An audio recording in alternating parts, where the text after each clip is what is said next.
Tarun Kumar Suwari is a final year medical student from RMC Kakinada. He is the current national president for Games. He is also the co founder and executive director of Squad Medicine and Research. He is a current associate editor in chief of Global Journal of Medical Students, which is the official publication of Games. Tarun Suwari has numerous publications in his credit in reputed international and national journals. He presented his research works at IMCISION 2021 Young European Scientist Meeting Tours for Unity Health, Mexico 2020, Royal Society of Tropical Medicine and Hygiene, London 2020, and many international and national conferences. He is the organizing chairman of MedInvade 2021 and organizing co-chairman of MedInvade 2020. He's also Global Healthcare Conclave 2021, New Delhi, Global Healthcare Summit 2022, Hyderabad, and many other conferences. We are very delighted to have you in our presence, sir. Thank you so much for giving us this opportunity to host this webinar. Yeah, thank you so much, Anisha, for the kind introduction. So, hello guys, good evening. So, hope you all have a great day. So, today my topic of my presentation was like a roadmap to research presentations, research paper, research poster, and case. So, I'm going to brief everything from A to Z. So, in the previous 10 to 15 minutes, you may feel that it's known to you, but while if you go to the mid of the lecture, so you will get actual essence of this. So I hope you will enjoy it. I will start my presentation.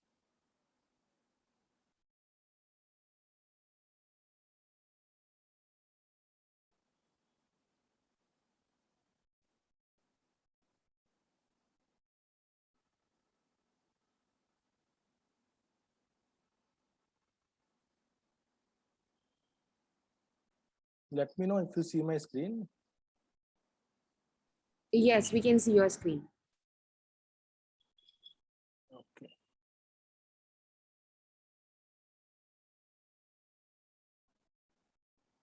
Okay, first of all, going with basics. So what is research? So research is nothing but very simple. Research is seeing what everyone has seen and thinking what no one else has thought about it. So like coming to the definition of research, so research is defined as the creation of new knowledge or using the existing knowledge in a new or creative way so that we can generate new concepts, new methodologies, new understandings, or new theories. This could include synthesis and analysis of previous research to the extent that it leads to new and creative outcomes. So always like there is a maybe misconception that research is always should be new. So we cannot create something new entirely, but we can use the existing knowledge and we can create the new things in a creative way using the existing literature. So like why to do research? So like in medicine, research is the search for scientific knowledge, which is crucial for development of novel medication and techniques. So if we see COVID-19 pandemic, research played a key role in taking decisions, in making clinical management, or in prevention and control in every aspect, from identification of the virus to the treatment and prevention of virus. So everything, every conclusion and everything was based on the research. So and conducting research provides a deeper understanding of several scientific topics of the specialty of each doctor. So in medical science, there are variety of topics, variety of branches. So each and every branch we need to do research in order to get a deeper understanding of few topics so that we can update our clinical management of diagnostic techniques or therapeutic management, etc. So every aspect should be updated to the uh, to the to the level like which needs evidence-based medicine. So like the evidence-based medicine is the evolving medicine, which includes like everything has evidence and up to date so that we can provide the best possible way of care and treatment to the patient. So like yeah, so like most commonly research we encounter as a medical student is an ICM or STS. So like this ICM or STS are, if you heard of thesis for our postgraduates, like you may heard like I'm working for my thesis, like usually postgraduates will say. So it is the most common form of research, which is the original research. which we will use to disseminate our research findings. So original research is the most common form of disseminate research findings, which is you can see in this ICMR, STS, thesis, or other projects, right, which where we will collect a pool of data. So pool sample of like community data or hospital-based data, where we can come to conclusions based on the data, which is called as original research. So this is the most common. Apart from this most common original research, as an undergraduate, what we encounter is a case. Like while going to our daily what's, we usually present our case. But the same cases which may be rare and unusual we will present in the conferences, which we will discuss later. So in most clinical teaching settings, case presentation is the most frequently used teaching and learning activity. From an educational point of view, the two important roles of case presentation are presenters reflective opportunity and the clinician educator's clue to diagnose the presenter. So this is the research pyramid. If you see, so this is the most famous research pyramid, and you will see it. Yeah, I will address all the questions at the end of the session. So you will see in every research methodology workshop, you will see this pyramid in everything. So if you see the bottom of the pyramid, it involves animal or laboratory studies where no humans are involved. Usually as a students, we don't encounter as a medical students. So we rarely do an animal or animal study. Laboratory study we can do in microbiology or biochemistry. So where humans will involve human laboratory studies, and without no research design. This is case reports or case series, very simple one, and narrative reviews, expert opinions, and editorials. So apart from them, under original studies mostly comes the case control studies, cohort studies, and randomizer control tests. If you are a first year or second year student, you may not encounter these terms and you may feel little difficult in understanding these terms. But if you are a third year medical student or finished third year, you will definitely get this in social and preventive medicine subject. So just take the screenshot and later find the definitions of it, you will definitely understand. So the primary studies or the observational studies will come under original research, and going to the top of the pyramid where meta-analysis and systematic review, and at most top, I think it's clinical guidelines, practice guidelines or clinical guidelines, which will be issued by a specific society. So like I'm just briefing types of articles which we usually encounter as a like these are the most common we will listen.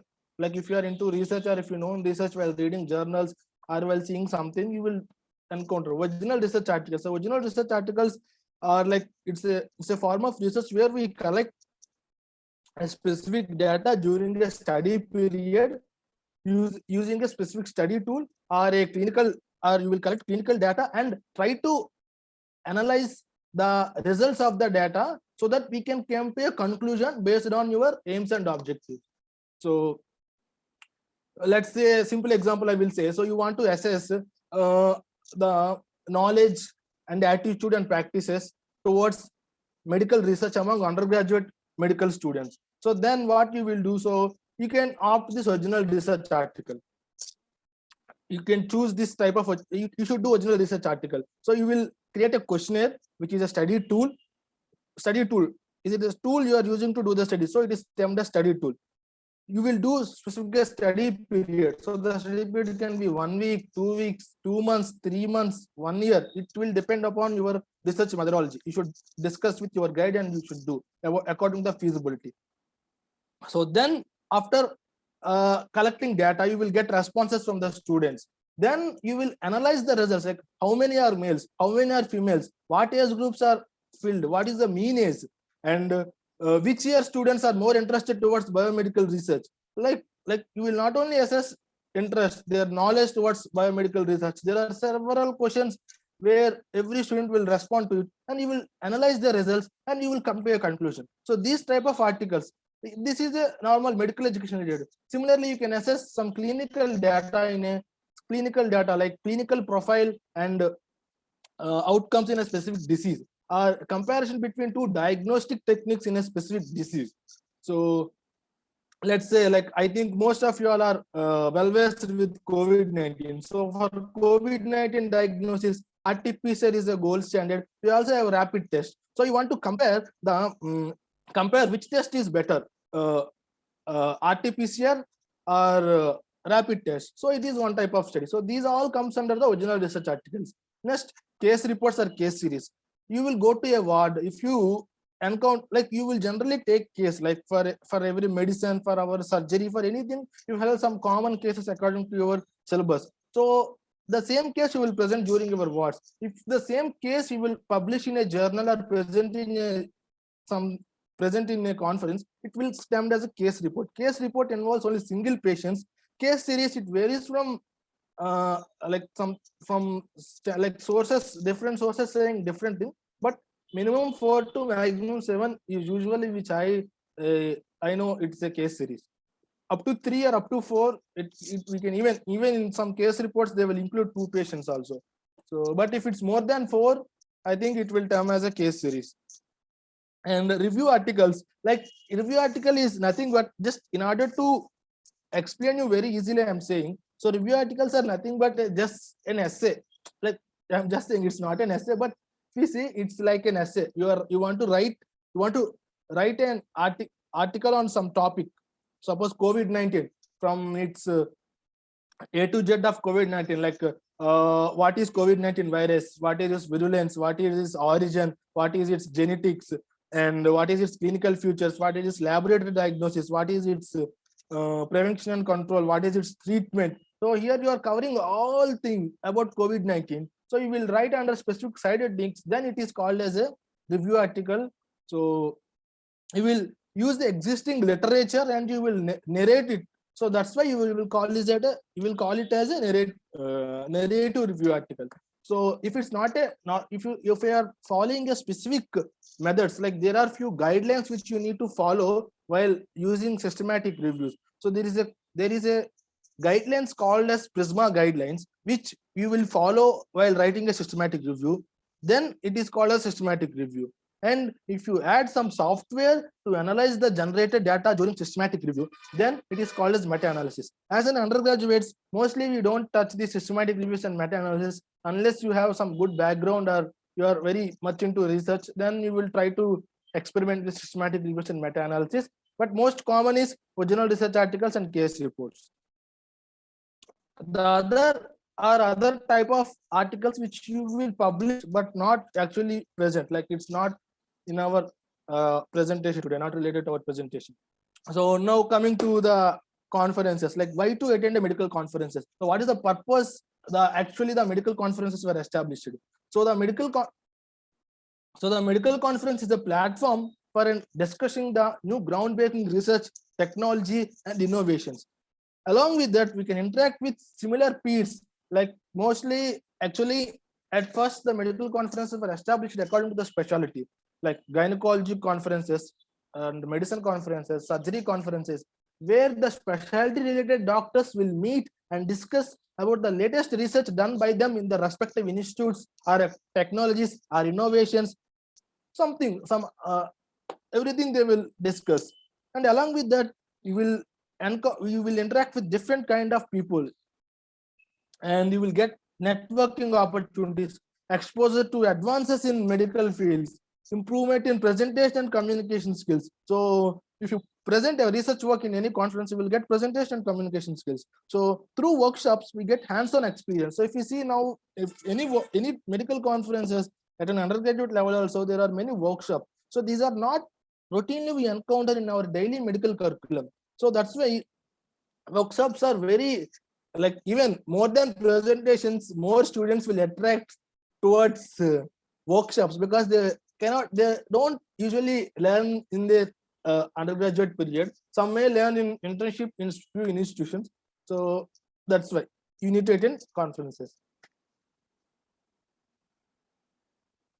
So like if any of the people in the meeting knew about research, so for them I kept this slide, because I cannot know what is the level of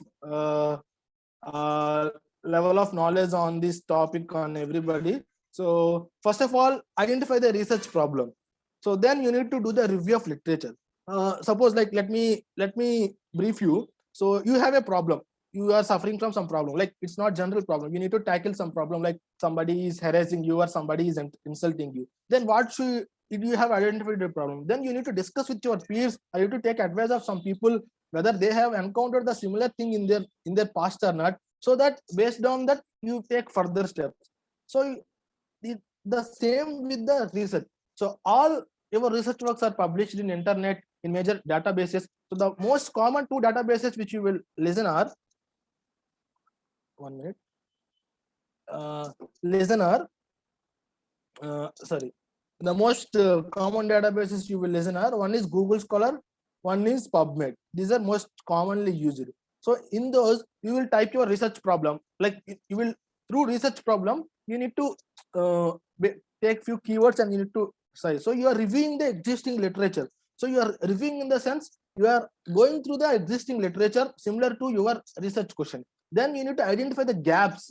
So like what they are doing, what I should do new. So every, like you cannot copy paste or you cannot monkey the what has already done. So research should be something novel. So every research that should be, that have conducted, should have minimum 1 or 2 limitations. So during your study you need to identify that limitations and you need to overcome those and you need to improve your study, so that the actual essence of research will be, like the actual meaning of research will be justified. So then okay, you have literature, then according to the available literature you will just finalize your research question, you will modify your research question based on it.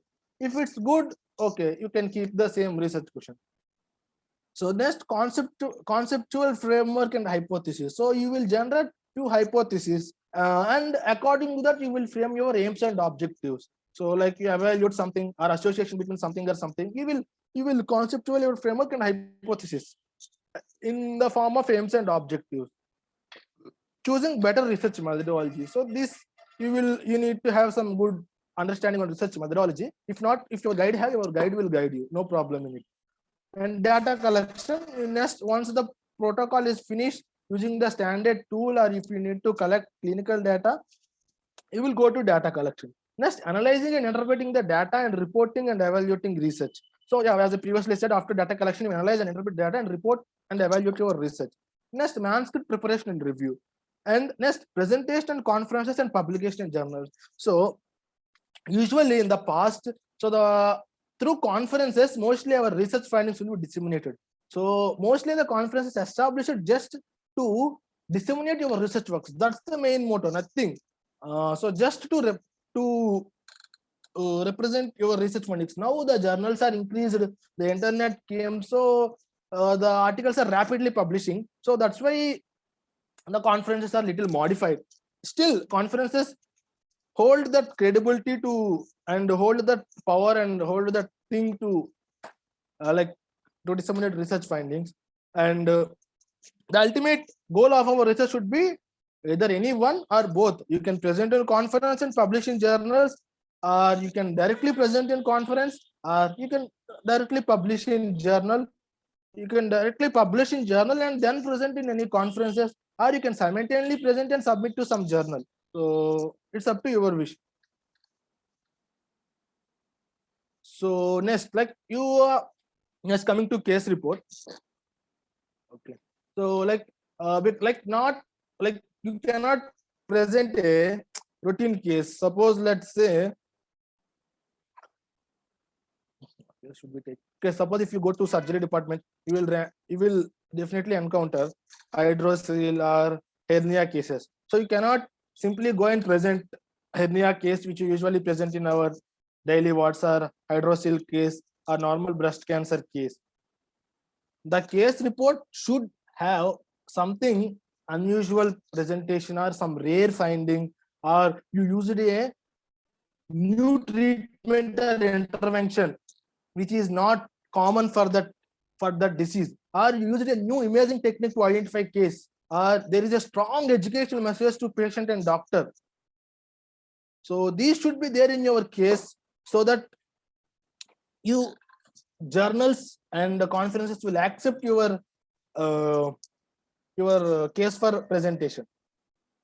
And like how to identify rare cases, as an undergraduates, diagnosing a case is very difficult for us. So let's be frank and let's be genuine. We cannot definitely diagnose or came across their cases. So while you need to daily discuss with your postgraduates or senior residents or any assistant professors or professors which cooperates with you. They will guide you. They will tell you, okay, this may be the, like after provisional diagnosis, like when a case came, we usually do the provisional diagnosis based on initial examination. So after provisional diagnosis, okay, the provisional diagnosis is some disease, but the symptoms is not, the symptoms are not strongly indicating. Even if you are trying to differentially diagnose the case, like there are, for every case you should keep few differential diagnoses, and you need to rule out those differential diagnoses to come to a final diagnosis. So if you are confusing, so I will again repeat. So like first of all, when a case come to us, we will take the history, we will do the general examination, we will do the systemic examination. After this, we shouldn't go to directly to investigation. So a physician, as a clinician, we should come to a provisional diagnosis. Oh, this may be a case of hernia, this may be a case of hydrocele. You need to come to a provisional diagnosis. So for hernia and hydrocele, for each disease, there are few differential diagnoses. So you will encounter the disease. So you need to carefully rule out, okay, 5 differential diagnoses are there. So you need to carefully rule out, okay, this is not, because this is not prominent symptom. This is not, this is not. Finally, after you will rule out based on your investigations, based on your blood profile, or based on the X-ray or MRI or any related tests, investigation related to that. Then you need to come to a final diagnosis, and then you will start your treatment. Then you will see how the follow-up, how the patient is responding to the treatment, how is the prognosis. So like that. So as a student, it's very tough. I will share one of my experience. Like while I posted in my surgery ward, like while it's my OP posting. So like I was at that time, I was very eager to collect a case to present in some conference. It's 2019 October or November, I think, before pandemic.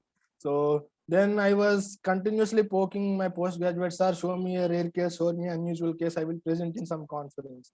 Then suddenly one patient came. So just there is nothing, only abdominal pain.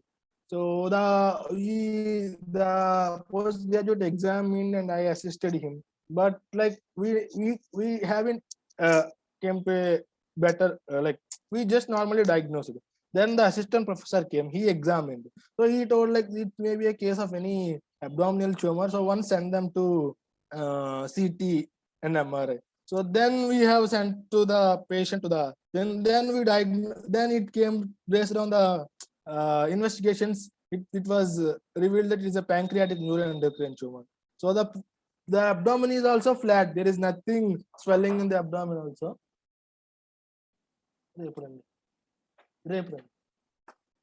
So there is nothing swelling also. So like that. So then we started reporting the case, and we presented in a journal, and I published it also.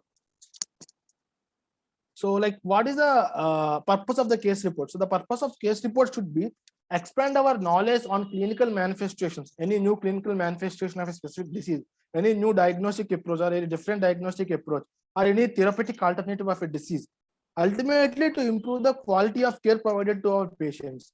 So a case report that is worth reading should therefore contain both practical and educational messages. So like what type of research can be presented in the conferences? Just a minute. What type of research can be presented in the conferences? So mostly, as said, original research, it is must and mandatory. All conferences will definitely accept original research articles to present. Few will accept case reports. Undergraduate level, mostly all will accept case reports. But if you go to postgraduates or specific society related, they mostly don't encourage case report until and unless it's very, very, very rare. And systematic review and meta-analysis, it's also very rare. Very few conferences will accept systematic reviews and meta-analysis. Most common original research article. So if you are thinking to present something in conferences at an undergraduate level, try for original research. If your college is not supportive in terms of ethical approval, etc., then go for case report. And another advantage of case report also, you can encounter the case reports during your any private practice, if you know any private practice doctor also, you can collect, you can follow the case and you can present or publish it. But make sure about the formalities to deal with your institution, whether they may allow you or not. And very rarely narrative review. So generally no conference will accept narrative reviews, but there may be few conferences will accept. Until now I presented only one time my narrative review on like uh, early protection of COVID-19 disease using ECG. I presented it in the undergraduate Wales cardiology conference, UK. So that's the only narrative review which I presented in any conference. So next, in which format our research can be presented in the conferences? So mostly conferences will allow in the two formats. One is paper presentation, which is a group of, which is a simply PPT presentation like mine. Now I am presenting the PPT. Like that only, you will present using your PPT. There will be multiple slides. Poster presentation, it will be in the form of PPT or PDF, but it should be a single slide. So difference between them, in paper PowerPoint presentation with multiple slides, you can present. Like mostly no one will keep you slide limit, but time limit is mandatory. Suppose they say your time of presentation is 10 minutes, you should finish your presentation in 10 minutes irrespective of your number of slides. You may use 3 slides, 4 slides, 100 slides, it's your wish, they won't have any objection. But our presentation should finish in 10 minutes. That's the major criteria in paper presentations mostly. And in poster, single slide PPT or single slide PDF should be used. And for everything, they will give the dimensions, presenting guidelines they will give. It may vary from conference to conference. Someone will ask you in horizontal, someone will you ask in vertical poster, someone will provide you ready-made templates and ask you to update information in it. So it varies from journal to journal, but these are the basic things associated with paper presentation and poster presentation. So how to identify the conferences? Like this is very hard to encounter the conferences, because like if you don't have good networking, mostly you won't find there are usually monthly, every conference will happen, some college or some society, but you won't get subject specific conferences. So suppose you are as an undergraduate attending an international conferences is very rare. Mostly you cannot register for the conference because the conference fees itself there from 60 to 70,000, and the travel you cannot afford mostly. As an undergraduate, it's little tough to go to an international conferences. For me, all my international conferences are through virtual mode only. Pandemic has helped a little bit. I presented more than 10, nearly 10 or 15 international conferences I presented. All are virtual. So this time I applied for sponsorship, but I missed it. So hope I will visit some international conference soon. And subject specific conferences. So like your work is related to microbiology, let's say. So you need to search specific organizations. Indian Society of Microbiology, I don't know, some association will be there for every subject. They will host yearly annual conferences. Some state chapters will host annual conferences. So definitely they will allow post, like undergraduates, some may not allow. You need to try them and you need to submit your abstract and present. So but subject specific conferences is little tough to also same society, like same few societies will host few conferences. You need to see and apply them if they are undergraduates eligible.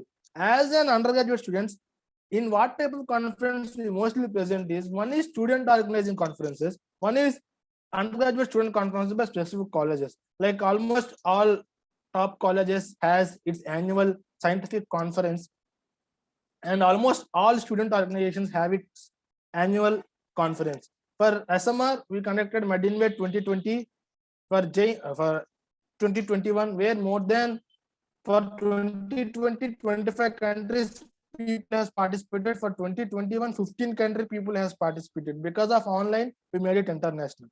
For James, last year in New Delhi we hosted student conference, and recently in Hyderabad, James and AAPA has hosted student conferences. So we allowed paper presentation, poster presentations there. So and UG student conferences. So this pandemic has held, I attended AFMC, Illuminati, and recently I'm going to attend Insight from AIMS New Delhi. Also, GSH Medical College has its annual conference. Something I forgot. Madras Medical College has almost, Osmania has Osmacon, Gandhi Medical College has Aegis. Almost all I think all medical old and established medical colleges has its regular conferences, and it's for only undergraduate students.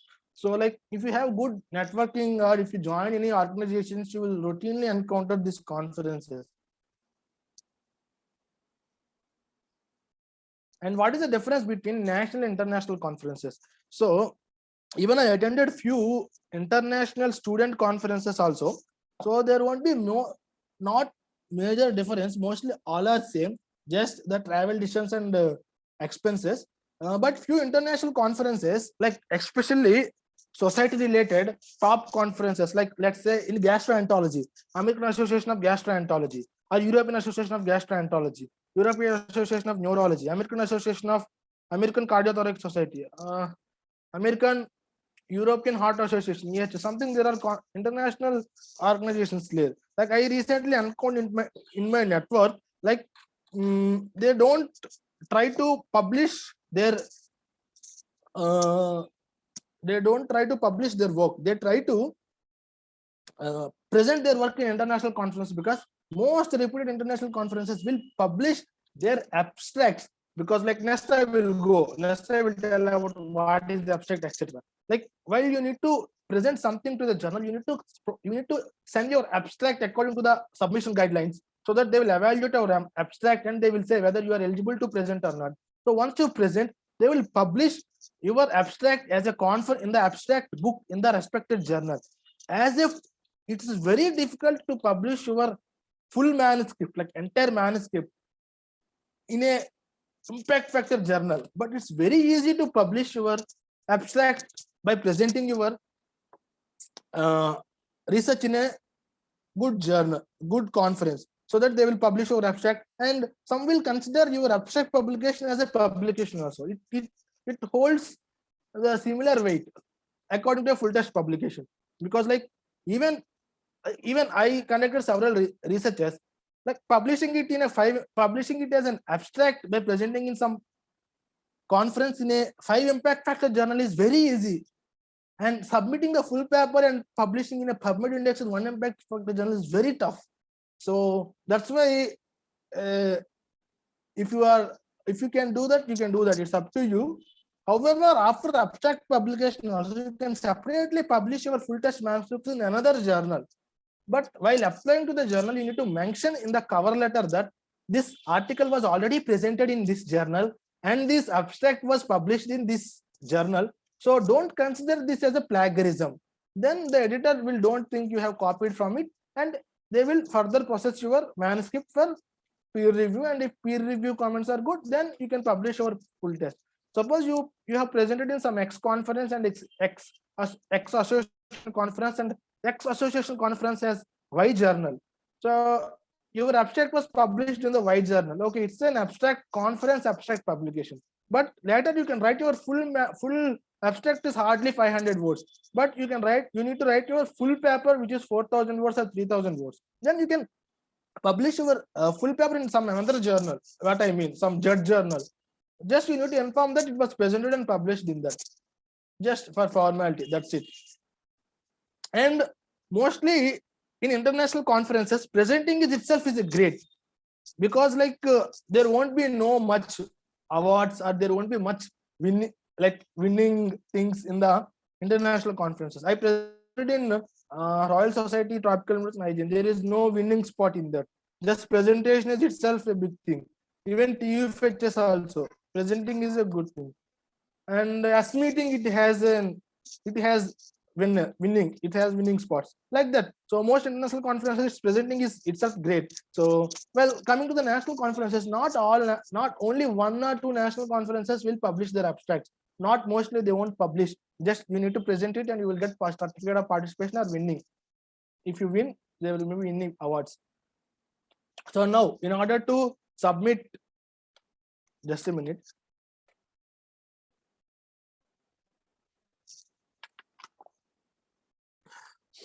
In order to present in a conference, you need to submit your abstract. So first, let us see what is an abstract. If you are very new, so the abstract is usually, this is my one of my publication published in Indian Journal of Respiratory Care. So this is according to the journal. So usually journals ask for 250 words, 250 words abstract, which is almost similar to every conference. Almost all conference will ask 250. Someone will ask 300. Someone will ask 500. It varies. Guidelines, you just need to check submission guidelines while submitting abstract, presentation guidelines while presenting your poster paper. That's mandatory. So see, if you see titles, author names, I have cut the author affiliations because like it's unable to put it in the slide. So background means introduction or background, object, aims and objectives. Someone won't ask aims and objectives. You need to just merge your aims and objectives at the end of your introduction or background. Methodology or materials or methods, which is common. Results, conclusion. These are more. These are 4 to 5. Someone may ask about to include your discussion also in your abstract, but this is the most common standard for all journals and all conferences for original articles. Background, objectives, methodology, results, and conclusion. Word limit is 250. Some conferences may keep it 300. And this is for case report. In journal,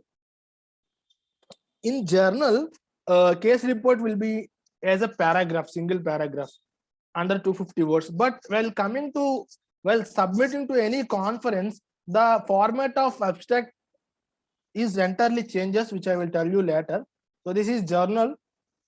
So yeah, what is difference between journal abstract and conference abstracts? I said like mostly for original research article, journal abstract is similar to conference abstract. Like you can actually send if it's 250 words. If they asked, if you think you can add 1-2 more points in results or 1-2 more points in conclusion, you can add. Just improving it according to the word limit. Nothing much different. So this is the submission guidelines which we used for Madinware. So you need to include presenting authors and co-author details, affiliation, like what is department and institution, etc. Abstract always should be increased. And see, we have kept a maximum limit of 300 words.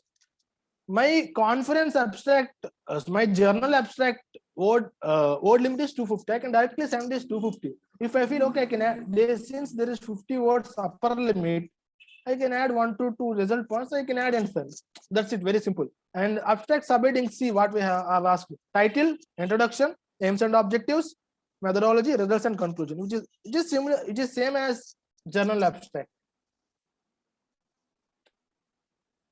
So next, this is for case. Abstract must be original. So please check for plagiarism. Like as an undergraduates, we don't think it is a wrong, but plagiarism is very serious. Plagiarism is very serious issue. So don't copy paste from any already published articles. Be genuine. Definitely all conferences will screen your abstract for plagiarism. If it's plagiarism free, then only they will allow.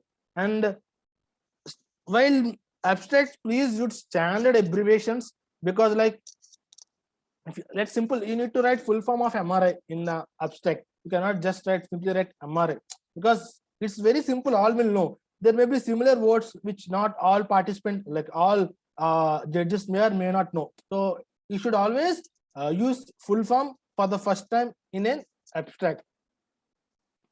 So abstract should not contain any tables or images. Mostly no one will ask to include images or tables in your abstracts. If they ask or if they give you choice to include, then you can include. These are the common standard. However, it varies from few conferences. This is for Madinware. Yeah, this is the format of case presentation. So the abstract should be in English, and the maximum limit is 300. So author details, title. What is the title? A case of pancreatic neuroendocrine tumor. Presenting particulars. You should exclude your name. Like you will write presenting complaints. Next, chief complaints.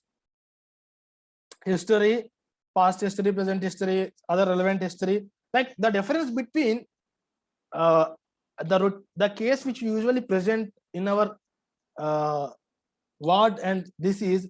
In this, we will write only relevant thing because the word limit is the issue. While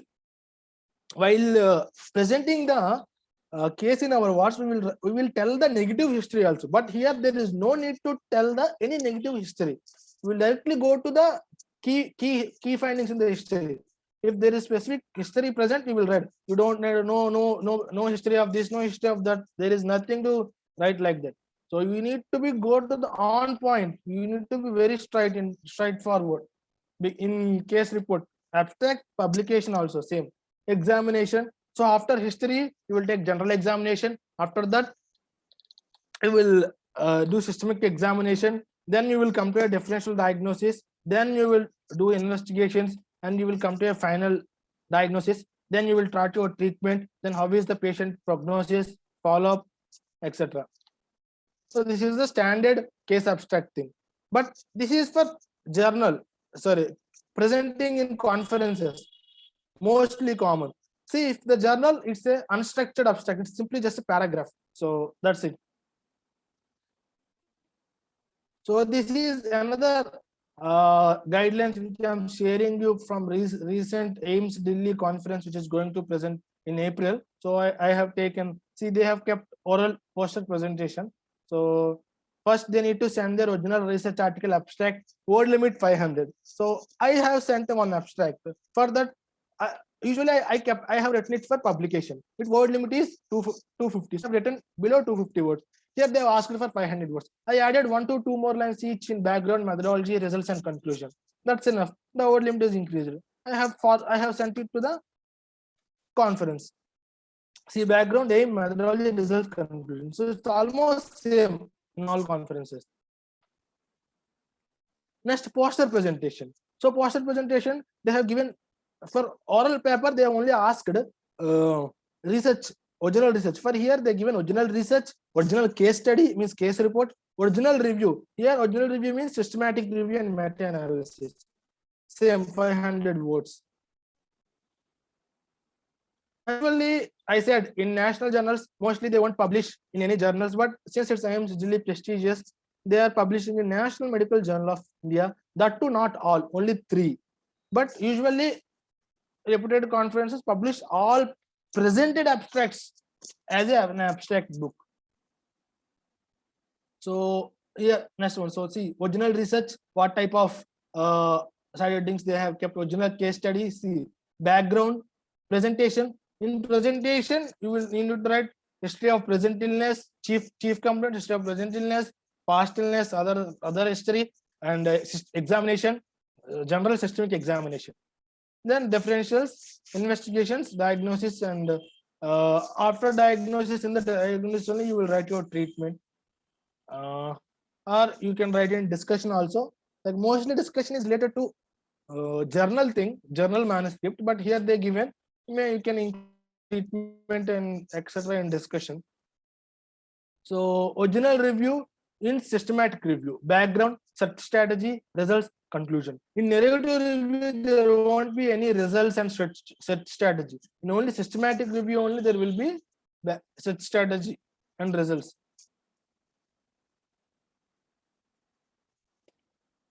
So what is a conference abstract publication? I think I have already covered it. So how to write a good abstract? Like now I will share like what things you should keep in mind while writing a good abstract.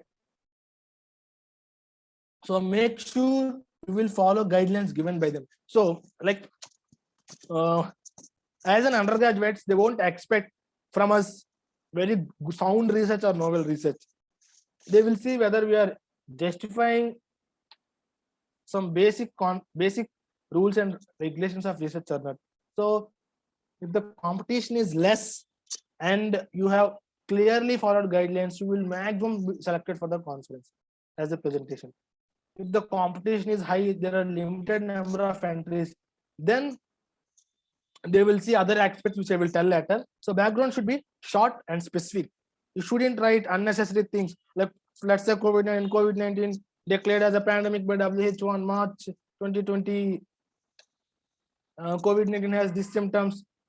That's not. If you take, it should be very strict on to the point to your research title. I will tell an example. I presented a paper on post-COVID-19 health and functional status. So, like, how is the health of the COVID-19 record patient? Simply.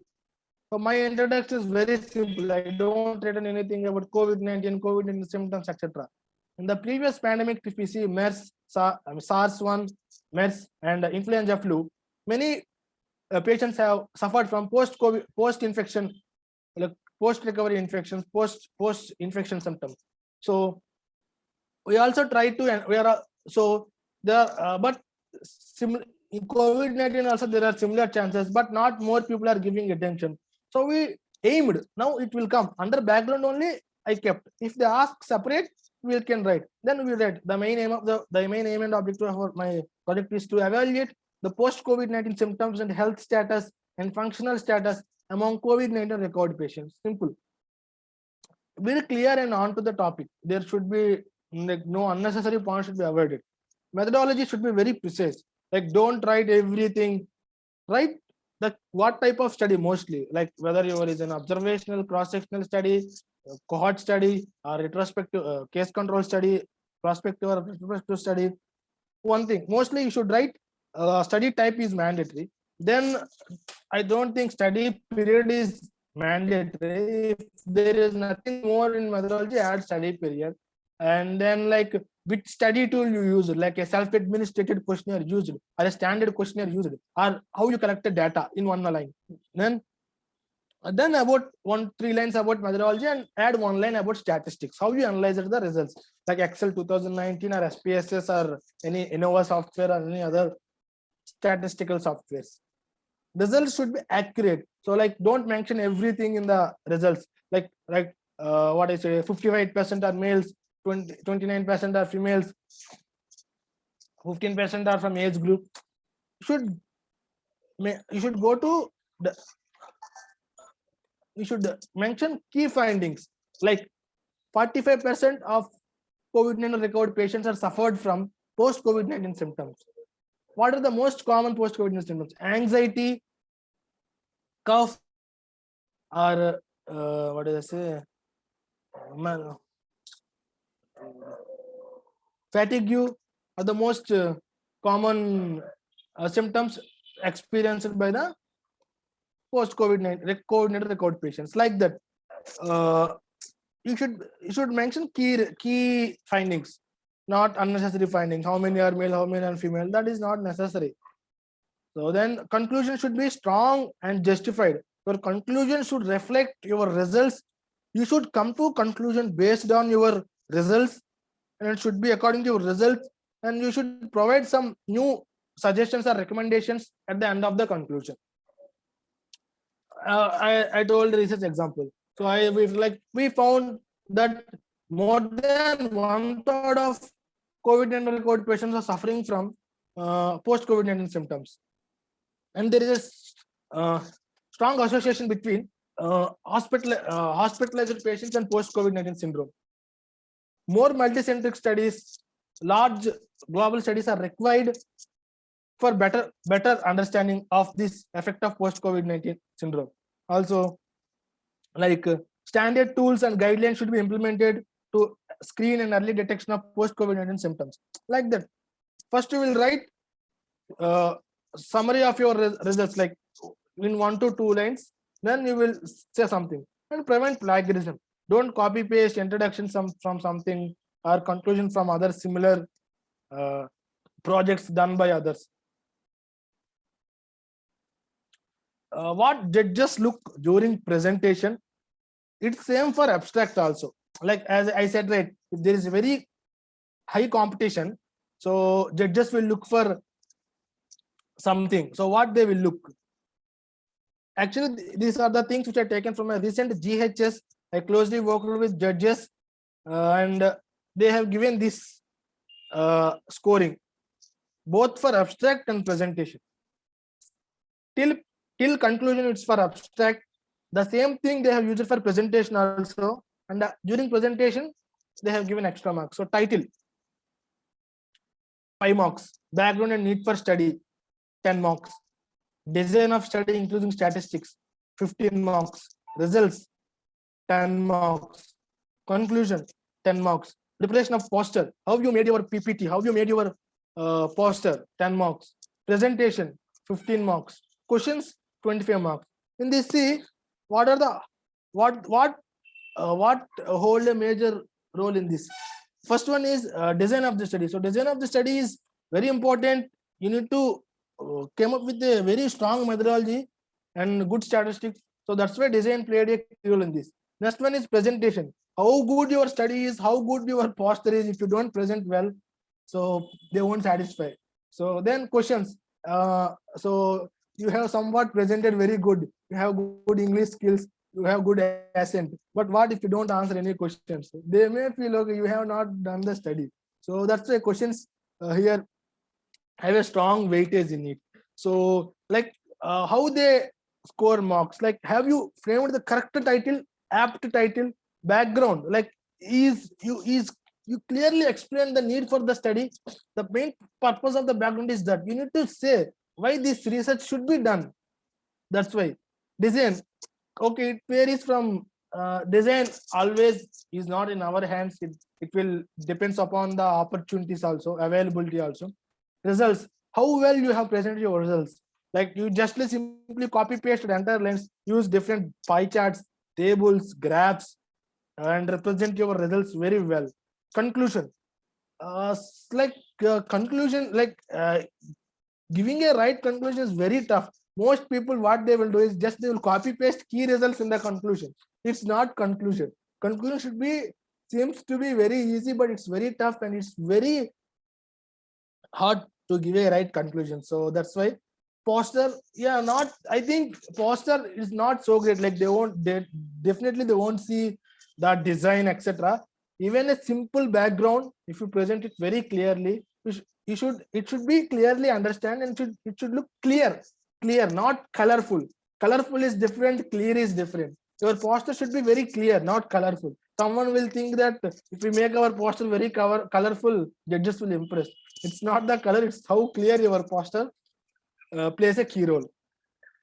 And next, presentation, it's not that you need to be very fluent in English to present. Confidence plays a key role in presentation. If you are very confident enough, it's enough. It's nothing but you need to be very good in English. I have seen in few conferences, few people have very good accent, like their English is astonished, like we will astonish. But it's not really, it's that matter how confident you are and how justified your present, how you justify your presentation. Next questions you need to, like it's like it varies from judges. Some ask basic questions, they expect you to answer them. If you not answer basic questions also, they may think okay, you are not involved much in this study. So that's why better you need to prepare all things about your research and your answer. So that here, these all are one thing, questions are one thing. If your research is very novel but you failed in presentation and questions, definitely you won't win. How much novel, how much good study yours is.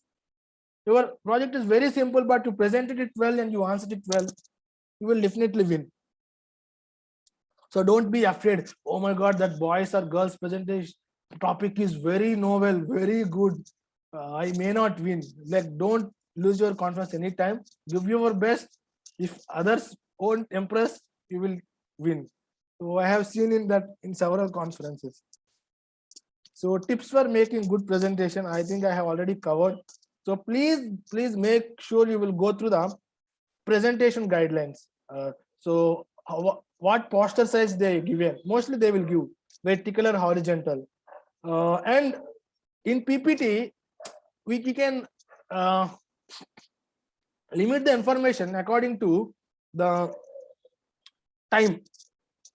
But in poster, it's very hard because, like I say, presenting a poster is very tough than presenting a paper, because in paper we have, like usually poster presentation, proper poster presentation has less time of presentation than oral, and you need to make your poster very simple and precise and accurate. You need to keep only accurate what things should be needed, you should keep them only. You shouldn't keep more. So that's why it's very hard. Even I feel very tough to make posters because I will confuse. Okay, I need to put this. Okay, I am not keeping this. This may, I should keep this. Like I will feel okay. Everything should be keep in the poster, but then the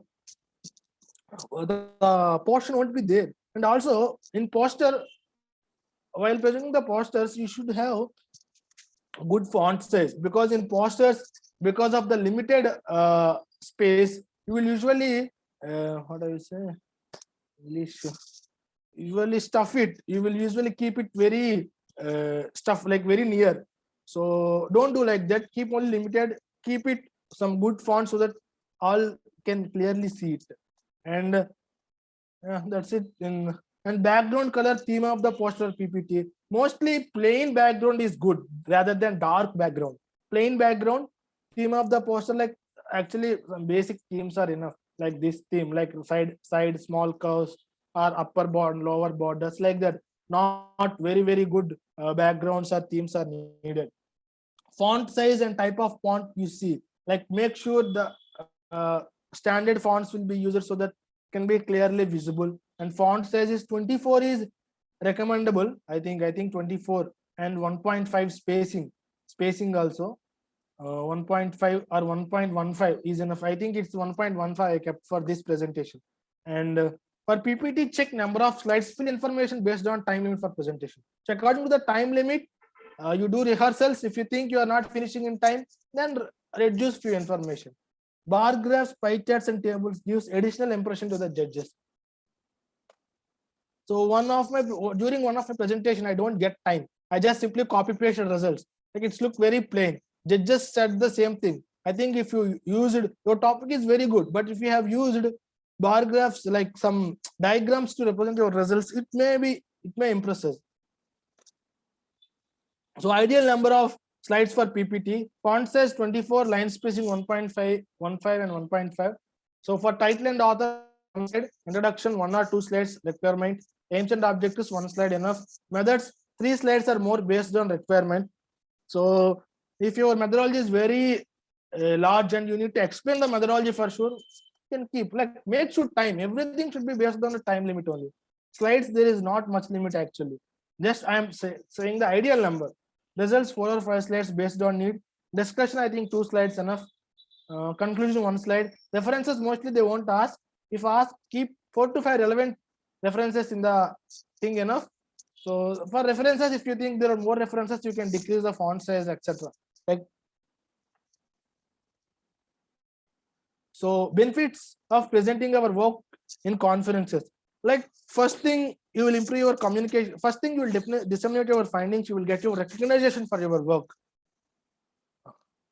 Okay, someone is drawing, please remove. So recognition for your work. Then you will get your presentation certificate. If you won, you will get rewards. One more major thing, advantage in conference. I usually every time I will try to present my research work before publishing, because I found very easy to publish, but I found not very easy. Like publishing is comparatively little easy than presenting, because in presentation, like I published the same paper, I haven't received that many criticism from peer reviewers, but judges gave so much criticism. I couldn't say it is positive or negative criticism, but it helped me to improve my study very much. So I take feedback from them, I improve my study, then I will send it to publication so that it will easily get published. So that's the another major benefit. So I think these are all the benefits. So I will conclude this session with a quote, like a clinician at an individual level impacts the lives of a patient. A teacher through his students impacts the lives of hundreds of patients. But a researcher through his quality groundbreaking research impacts the lives of the millions. Unfortunately, not much medical students or doctors in India are doing research. While we see developed countries, the core research are done by clinicians only. In India, hardly no one knows what is a clinician scientist, how to become a clinician scientist. We as a doctors are every time run behind the clinics or run behind the money to earn money. At the same time, it's our duty to contribute something to the scientific community so that India will emerge as one of the top country in research. So that's it. If you want to have any questions, you can ask. Also, you can find my email number and Instagram ID. So feel free to reach me in case of any queries. So now I'm ready to take questions.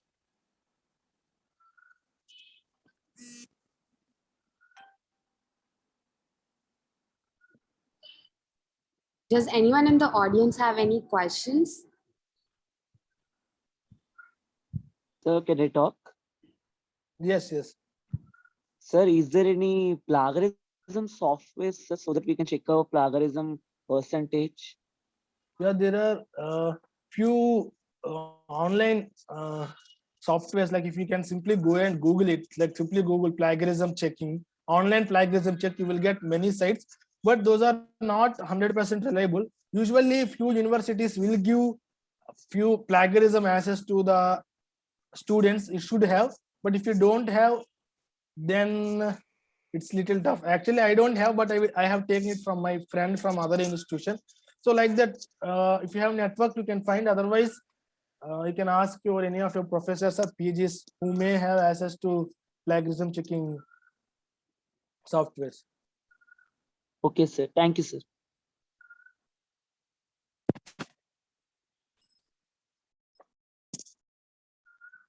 So, Tarun, I wanted to ask you, sometimes when judges are asking us questions, how should we present them the answers? I mean, like you said, criticism, and generally students get agitated, like, what is this person saying? You know, sometimes it happens, right? So, how do you, like, how do you create a good impression with judges? Actually, as like mostly judges, I have seen, like usually by our presentation they will maximum impress, because like they won't expect undergraduates to do good research and present. So as per my experience, all will satisfy with the presentations, but they need to ask something something questions, because like they need to award marks, right? So mostly if your presentation is good, they will ask one question, 1 to 2 questions on methodology, one question about some, if it's a disease something, one question just for formality. Even though if you don't answer it very well, like there may be some hypothetical questions, or you may find struggle to answer it question, you try to just try to answer it. Like sometimes we may think like we may present it very good, we may think okay, I haven't answered good, I may not win. But it's not like that.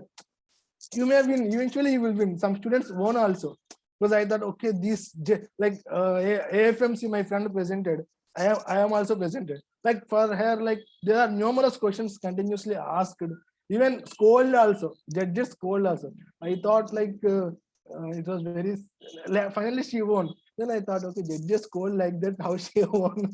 So like that, just try to answer. But if any flaws in your research presentation, then they will ask it according to it. Like suppose you have done a prospective study, they may ask what is a prospective study, what is observational study. Suppose your sampling technique is something random sampling technique, so what do you mean by random sampling technique? So if you answer it okay, he has good idea about this, mostly they will touch 1 to 2 questions methodology, that's fine.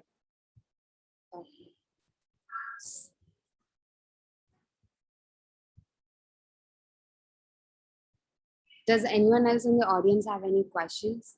In test box I can see few questions. So first of all, do we need to IEC for case report? So yeah, we don't need IEC for case report, just the patient consent is enough. The difference between narrative and systematic review is like you won't follow any guidelines. You will randomly search in Google Scholar and PubMed. You will take articles which are convenient for you, which you are comfortable, and you will write in specific side headings: introduction, XYZ, conclusion. But for systematic review, you cannot be like that. For systematic review, there are specific guidelines, rules and regulations you need to follow. That's little hard to understand. while you are familiar with this basic research, while upgrading, you will get an exposure to systematic review. Then you will understand like what exactly systematic review. Even I will find very struggle to conduct a systematic review. So it needs experienced people, good teamwork, etc. And sir, when we take out one line from an article X for which they have quoted reference example 1 to 5, then which reference we will be citing, sir? Because they used 5 references, you can directly quote it, the X article. You can quote X article as a reference. But if you find exactly like the line like of in 1 to 5 references, you find okay, second reference is the most appropriate reference for this line, then you can take directly the second reference and you can quote. So otherwise even X is fine.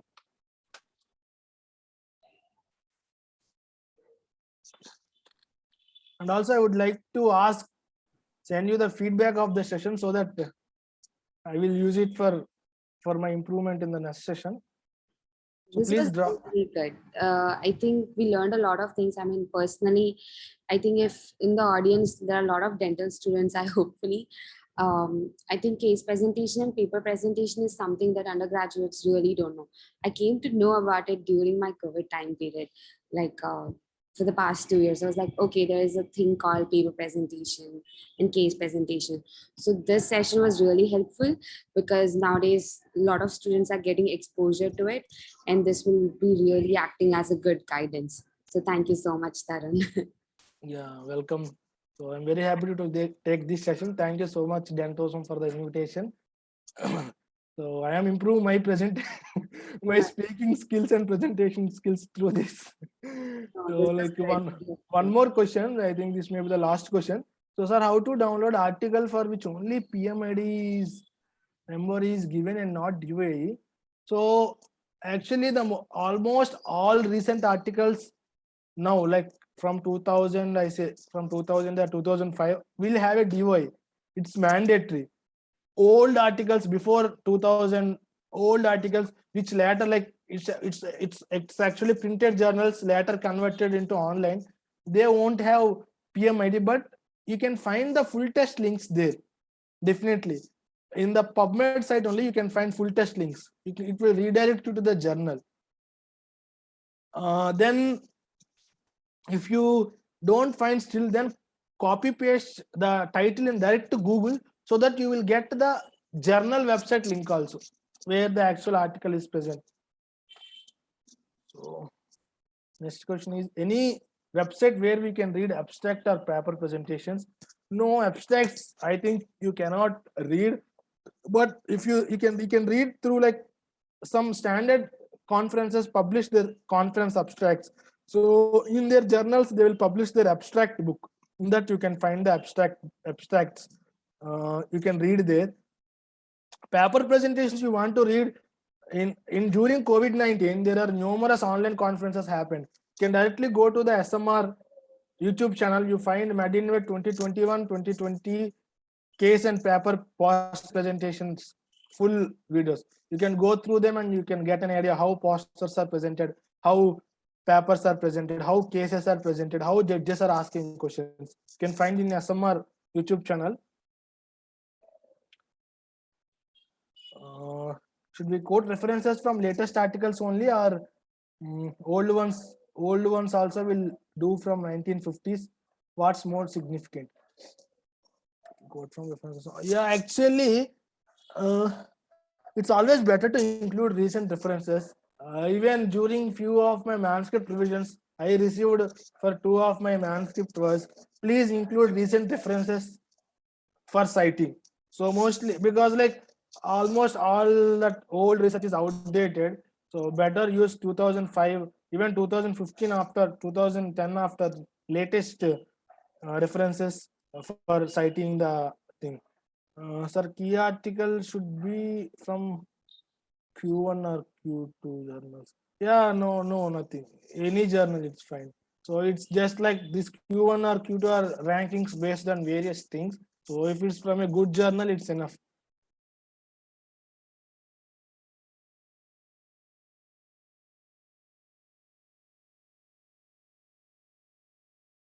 Any more questions?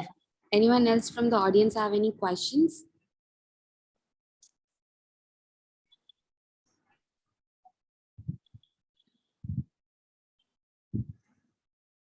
Okay, I think nobody else has any questions. So thank you so much, Dr. Tarun. This was a really helpful session. I'm really grateful to have you as a speaker for this webinar. And hopefully in the future also, we would like to do one more session in the advanced topics. So thank you so much again. You're welcome. Thank you everyone for your patience listening. Hope you enjoyed it. Bye. Have a nice day. Bye-bye.